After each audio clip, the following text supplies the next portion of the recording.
TV La Capitale est une chaîne d'information dédiée aux régions de la Côte d'Ivoire. Vous êtes une institution, un ministère, une ONG, une petite et moyenne entreprise, une agence de transport ou d'hôtellerie, un établissement scolaire ou un promoteur d'événements? Bah ça tombe bien! TV La Capitale vous propose une grille de programmes adaptés pour faire connaître vos cérémonies et activités à travers toute la Côte d'Ivoire et même au-delà. Alors, contactez-nous au +225 27 33 74 70 27 ou au 05 75 95 48 91. TV La Capitale, la chaîne au cœur des régions. TV La Capitale, la chaîne des régions. TV La Capitale est désormais à votre portée. Accessible sur Android, tablette et ordinateur, il vous suffit juste de visiter www.tvlacapitale.com pour suivre la chaîne en direct. Et nous vous proposons une couverture complète de l'actualité en Côte d'Ivoire, du nord au sud, en passant de l'est à l'ouest, sans oublier le centre. Et grâce à notre journal diffusé toutes les 2 heures et nos nombreuses émissions, restez informés en temps réel, car TV La Capitale, c'est la véritable chaîne des régions. TV La Capitale, la chaîne des régions.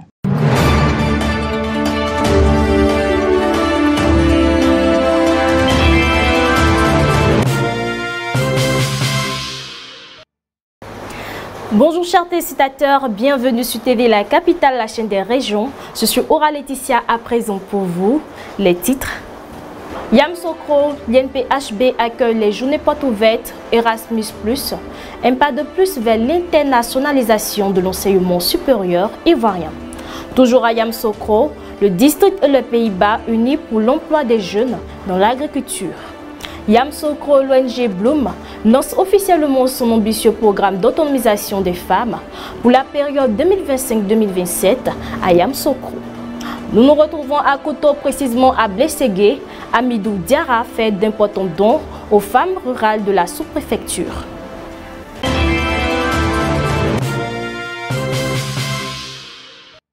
Dans le cadre de la promotion du programme Erasmus+ en Côte d'Ivoire, l'Institut national polytechnique Félix Houphouët-Boigny, l'INPHB, a ouvert ce mercredi 28 mai 2025 ses portes à une journée porte ouverte dédiée à ce dispositif phare de l'Union européenne. L'événement marque une nouvelle étape dans la campagne nationale de sensibilisation sur les opportunités qu'offre Erasmus+, en matière d'éducation, de formation, de jeunesse et de sport. Reportage de KGC de Congo, commenté par Nesnda. Mis en œuvre par la Commission européenne, Erasmus+, vise à renforcer la coopération internationale entre établissements d'enseignement supérieur tout en favorisant la mobilité académique et professionnelle des étudiants, enseignants et professionnels administratifs. En Côte d'Ivoire, bien que les possibilités offertes par ce programme soient nombreuses, il reste encore peu connu du grand public, notamment les jeunes et les communautés universitaires. Pour combler ce déficit d'information, une assistance technique dédiée a été mise en place avec l'appui de l'Union européenne. Sa mission, vulgariser le programme, former les parties prenantes et faciliter l'accès au financement européen destiné à l'éducation. C'est dans ce contexte que s'inscrivent les journées portes ouvertes Erasmus+. Alors, le but de ce programme est en fait d'internationaliser les institutions dans le but d'améliorer la compétence en enseignement supérieur. Mais ce programme invite également tout ce qui est formation professionnelle, qui ont la chance d'avoir l'activité qu'on appelle le renforcement des capacités VET pour la formation professionnelle. Et pour nous autres, nous bénéficions de pas mal d'activités du programme qui sont la mobilité internationale de crédit qui s'adresse aux étudiants, la mobilité du personnel enseignant, le staff technique et tout autre personnel, également le renforcement des capacités, la mise en commun d'un master conjoint, également l'action Jean Monnet et puis l'action échange virtuel, qui est une action qui permet également de nos jours, grâce au numérique, de pouvoir faire des formations virtuellement. Et dans ce cas, nous n'avons pas de mobilité. Au programme, conférences, panels, échanges, témoignages d'anciens bénéficiaires et stands d'information tenus par des experts du programme. Les différents leviers sont entre autres les mobilités d'abord. Ensuite, les bourses qui sont octroyées à l'ensemble des étudiants, des doctorants, des enseignants-chercheurs et surtout du personnel administratif qui vont donc dans les pays membres de l'Union européenne afin de s'acquérir de l'expérience de ces États en matière d'éducation et de programmes internationaux sur l'éducation et l'enseignement supérieur. Pour les responsables de l'INP-HB, cette journée s'inscrit dans une volonté stratégique d'ouvrir davantage l'établissement aux partenariats internationaux et d'inscrire ces programmes de formation dans une dynamique globale de qualité et de mobilité. Pour la direction de l'INP-HB, le programme Erasmus+ est un programme auquel il faut absolument adhérer car ses objectifs s'alignent parfaitement sur un des axes stratégiques de l'INP-HB qui est de renforcer sa coopération internationale aussi bien nord-sud que sud-sud dans une relation symétrique et fructueuse pour tous. Avec cette nouvelle étape à Yamoussoukro, Erasmus+ poursuit son implantation progressive en Côte d'Ivoire, posant les jalons d'un enseignement supérieur plus connecté, plus compétitif et plus inclusif. L'agriculture constitue depuis toujours un pilier fondamental du développement économique et social de la Côte d'Ivoire. Elle représente non seulement une source vitale de croissance durable, mais également un levier puissant pour la création d'emplois, en particulier pour les jeunes. C'est dans cette optique que le district autonome de Yamoussoukro et le Royaume des Pays-Bas ont récemment procédé à la signature d'un important accord de coopération. Cet accord a pour objectif de promouvoir l'emploi des jeunes par le biais du renforcement de leurs capacités dans le secteur agricole, en mettant un accent particulier sur l'horticulture et le maraîchage. Reportage de JC Kofi, commenté par Nesnda. Ce partenariat officiellement entériné lors d'une cérémonie de signature marque le début d'un programme ambitieux destiné à former, encadrer et soutenir les jeunes du district de Yamoussoukro dans des filières agricoles à fort potentiel.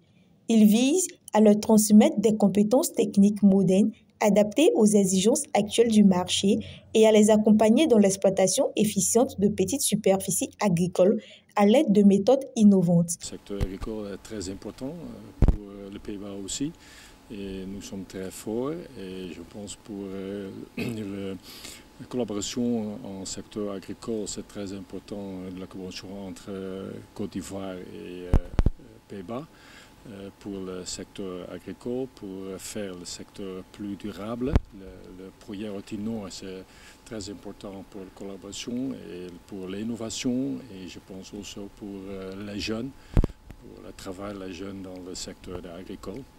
Et je suis très heureux avec la collaboration entre Yamoussoukro et les Pays-Bas. Le ministre-gouverneur du district autonome de Yamoussoukro, M. Augustin Thiam, s'est félicité de cette initiative qu'il considère comme une étape décisive dans la lutte contre le chômage des jeunes. Selon lui, ce projet va bien au-delà d'une simple action ponctuelle. Il s'inscrit dans une dynamique structurelle visant à transformer durablement le secteur agricole local.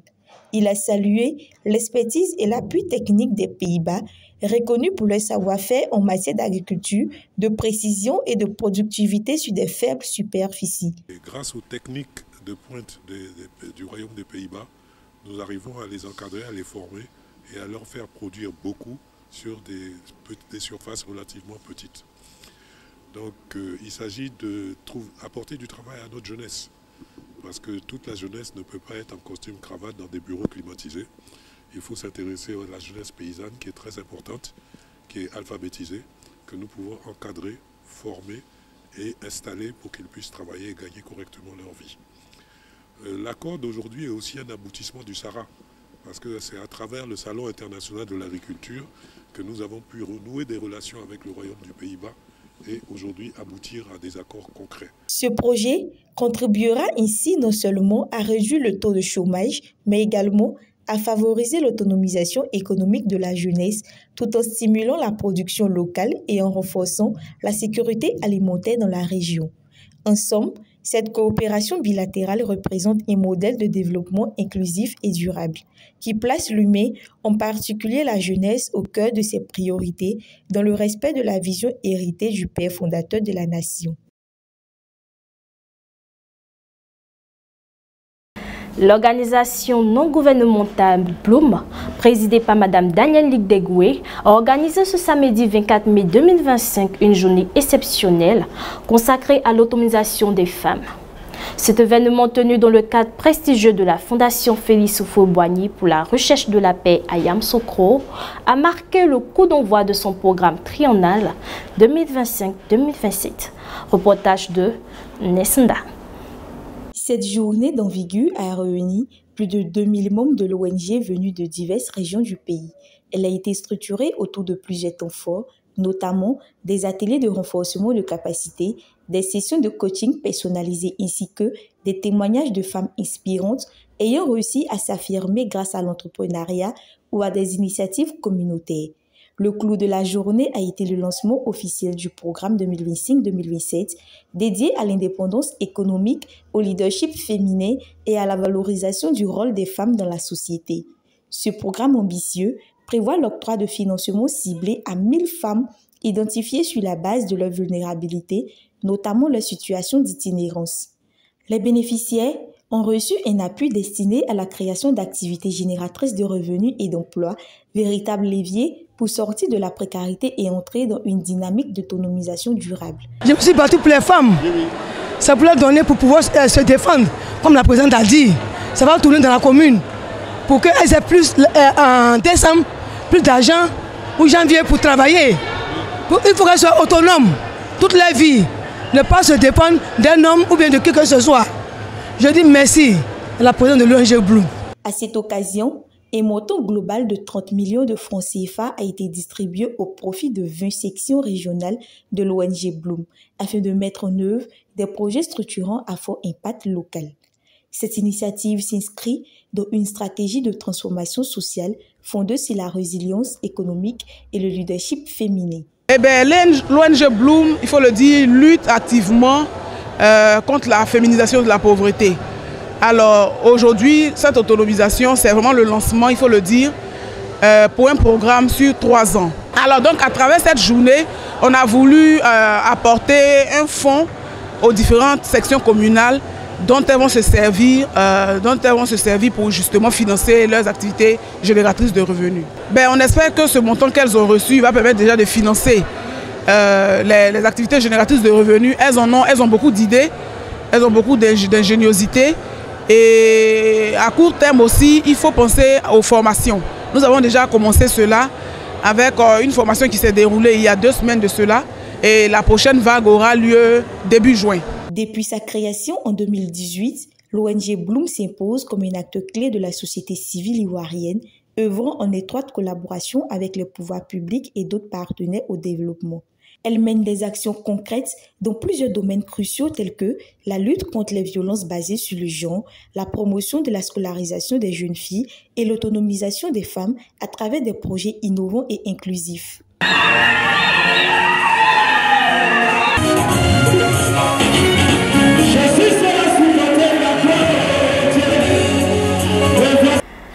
Le week-end dernier, Amidou Diarra, DAF du ministère du Patrimoine du portefeuille de l'État et des entreprises publiques, fils et cadre de la région de la Bagoué, vient de faire d'importants dons aux femmes rurales de la sous-préfecture de Blességué afin de contribuer activement à leur autonomisation. Des dons composés de produits agricoles et bien d'autres, à hauteur de 14 650 000 francs CFA. Le témoignage de notre correspondant dans le Nord, Ouattara Daouda.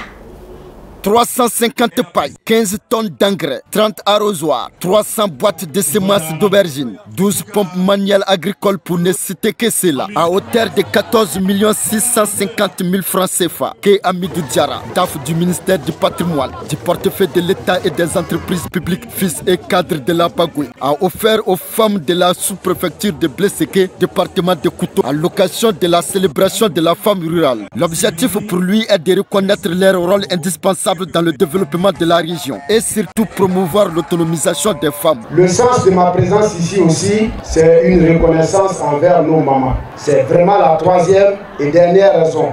Celles-là même qui nous ont permis d'être ce que nous sommes et qui n'ont pas la possibilité de vivre les festivités, j'allais dire, publiques des fêtes des mères qui suivent ça à la télé. Pour rendre hommage à toutes nos mères paysannes, braves femmes qui tiennent nos foyers et également qui nourrissent nos communautés jusqu'à ce que leurs enfants soient des hauts cadres de ce pays.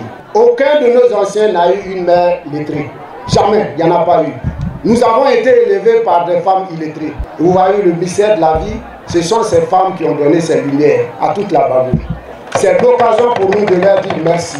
On peut ne pas avoir été à l'école, mais être capable de donner une éducation à un enfant, à lui montrer un chemin et à lui dire de se souvenir de là d'où il vient, parce que tout a commencé ici et tout va certainement finir ici. Sincère et infini remerciement à M. Hamidou Diarra. J'ai eu dit que c'est la toute première fois dans notre sous-préfecture d'accueillir un tel événement, la célébration de la femme, de la maman, avec un cachet solennel. Mon cœur est plein d'émotions, plein de joie à l'idée que toutes les femmes se sont mobilisées et cela a été possible grâce à un homme, grâce à notre parrain, Hamidou Diarra, un homme empreint d'humilité, un homme empreint d'humanisme. Il a bien voulu permettre aux mamans de ressentir la joie de la journée consacrée à la maman. Monsieur le parrain, vous avez toute notre reconnaissance. Il dit de vous dire ceci. Il souhaiterait que de telles actions se reproduisent. Et je pense que le souhait de monsieur le préfet est partagé par les doyens qui sont présents ici. Professeur, n'est-ce pas? J'ai été piégé par le sous-préfet. Nous souhaitons être proches de Hamidou Diarra. Une action qui sans doute va améliorer durablement les conditions de travail de ces braves femmes rurales dont l'activité principale est l'agriculture. Cette sympathique cérémonie s'est soldée par la prestation des danses et des réjouissances au plus grand bonheur de tous.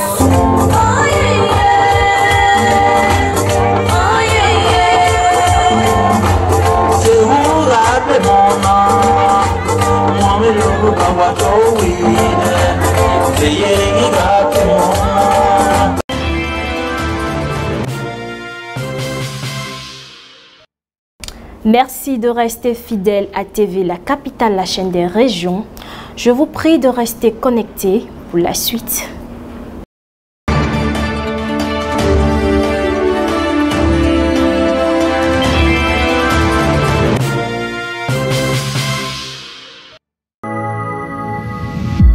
TV La Capitale, la chaîne des régions.